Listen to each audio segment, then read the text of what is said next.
I'm Rachael Arauz. I'm an independent curator in Boston, and I am the guest curator for the Shape of Abstraction at the Boston University Art Gallery.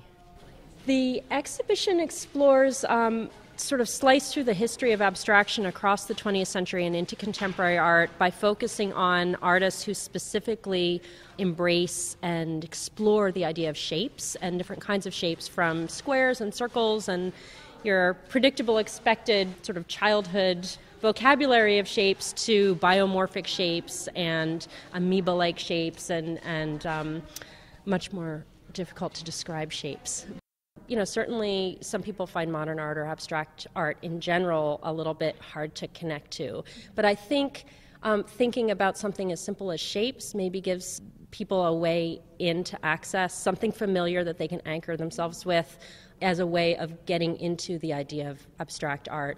And these artists are using shapes for all different purposes. I mean, there are shapes in this show that are meant to be representational, meant to sort of evoke meaning, and then there are other artists who are using the shape just as a vehicle for exploring pure color or pure abstraction and really pushing the idea of a shape as this form that has no meaning and can be purely optical and purely visual. So I hope visitors first and foremost just get a visual treat, just enjoy looking at all of the color and all of the shape in the exhibition.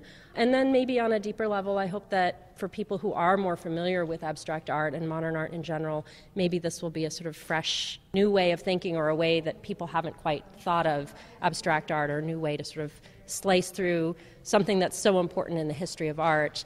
But, you know, as a curator, you're always hoping that you've found a new way to spin a familiar topic. A really, really beautiful but also intelligent way to look at abstractions.